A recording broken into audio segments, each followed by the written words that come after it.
zodiac sign, increase the effects of orgonite. No. I mean, the instructions for orgone are on the website. That's it.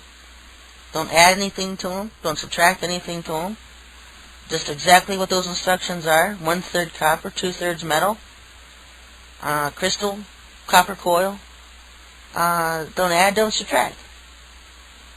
I don't know why people can't, they just don't get that.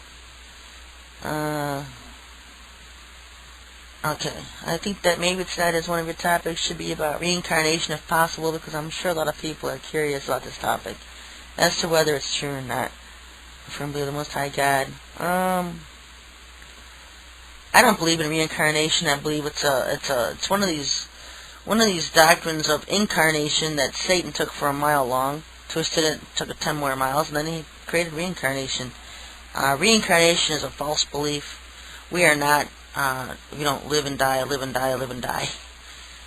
Incarnation is where the Lord will send angels from heaven that are born on earth as humans to serve a specific purpose or role. That's incarnation. And I do believe in incarnation. Even Jesus was incarnated. He was an incarnation. I do not believe in reincarnation. I think that's just a perversion of the doctrine of incarnation. So don't even fall for that, because you don't have a second chance to get it right. The Lord says in Hebrews 9:27 that when you die, you face judgment. And so, that's not coming back as a flower or a cow or a bull or, a peasant if you were supposedly a queen and these people with these past lives. You have one life. You have one literal life. And when you die, that's it. And you go to heaven or you go to hell. And so, reincarnate. What's that? And so, reincarnation is just one of these things where there's no accountability and judgment. It's almost like these New Age teachings where they want you to believe that there's no right, there's no wrong, there just is. There's no absolutes. And that's the problem with so many people like it. It's a feel-good theology.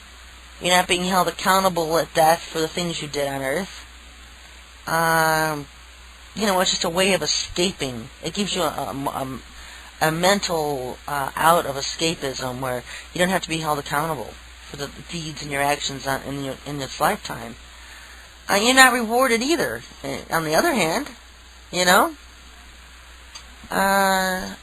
I will always, I don't care how many people want to come up with new theologies in these last days or new doctrines, or the Lord said there's nothing new under the sun, so why would he introduce anything new in the last days? And all these people come up with this new stuff, and it's like, hello.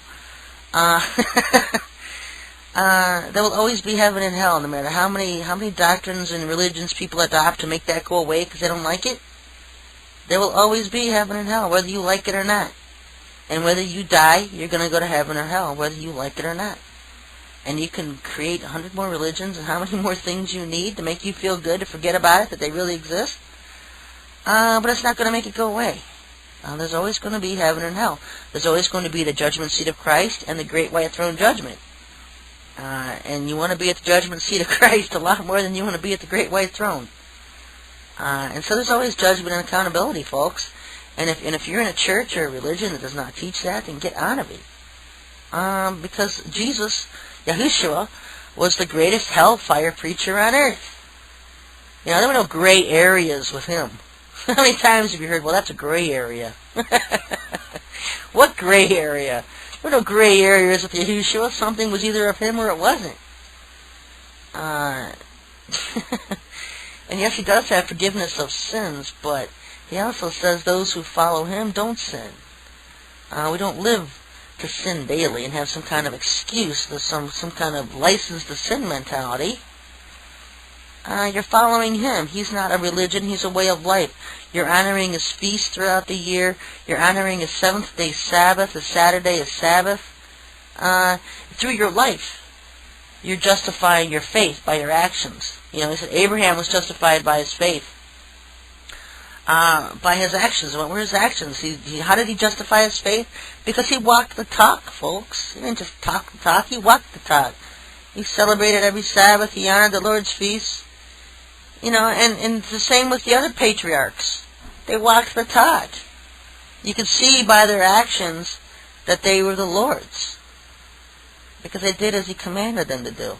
And then you get to the New Testament, and you get this Paul crap, and this doctrine of grace all of a sudden replaced the law. And there is no such thing as a doctrine of grace. Absolutely no doctrine whatsoever of grace. The Lord only used the word himself 3 or 4 times, and all the times he ever spoke. But if you listen to the churches today, all of a sudden we have a doctrine of grace. It's a man-made invention. If you love the Lord, do as he says. 10 commandments are really easy to keep.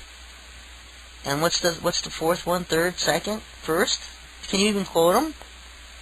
And he said, honor the Sabbath day. Keep it holy. The 7th day, Saturday, is the Sabbath. Keep it holy. You want to go to church on the first day of the week, which is Sunday? Fine, but honor the Sabbath day, because that's the one you're going to be held accountable for. You're not going to be held accountable for whether you went to church on Sunday or not. You're going to be accountable for whether you kept Saturday or not. And so people just need to get out of the apostasies they're in, because there's not much time left to where we're all going to be standing before our Maker, because time is really dwindling down here, folks. And most of us, a lot of people are going to die before that time even comes to an end and starts dwindling. These bio-attacks that are coming, these nuke bombs that are going to be going off in our cities, causing famines, earthquakes, Planet X coming in, the upheaval, the pole shift that's going to cause. Isaiah says the earth rocks back and to and fro like a drunkard. So that typically sounds like either a pole shift or some crazy amusement ride, planet ride we're going to be on. And so, folks, you need to heed this stuff. Take it seriously. You don't always know when you're going to die. And I do believe in a rapture of the 144,000, but I don't know when that's going to be. I could pretty much, I do believe, that first rapture is 2 groups of 144,000, making a total of 288. If you think I'm crazy, ask the Lord yourself. You can read my articles on my website at SherryTalkRadio.com. And so, yeah, I want to get into that tonight. I've talked about that off and on throughout the show. But that does give a lot of you some hope, something to cling on to, that we've been holding on for this long, and you've been faithful for this long, and you've just been holding on and waiting for the Lord. And he will protect his own from Satan, from Lucifer. But the thing was that when you say he'll protect his own, then all these church potatoes think you're talking to them. And I'm not talking to them. I'm not talking to them at all, because they're going to be the ones under the souls under the altar, that were tested for their faith. Because they're couch potatoes. They're couch potatoes. They're not doing anything the Lord tells them to do. They're not even honoring His Sabbath. They're not honoring His feast. And I think they're going to storm into the gates of heaven and, hello, Lord, here I am. Where's all my rewards? They're going to be the ones, the souls under the altar. They're going to die for their faith. They're going to be the ones hauled off in martial law in the coming persecution, the Antichrist war, and the saints. That's the church crowd. That's not the crowd that's left after some rapture comes, and all of a sudden, like they teach, that after the rapture, people will come to the Lord and believe after that, and come to the Lord and get saved, and so that all those people are the people that get saved after the rapture.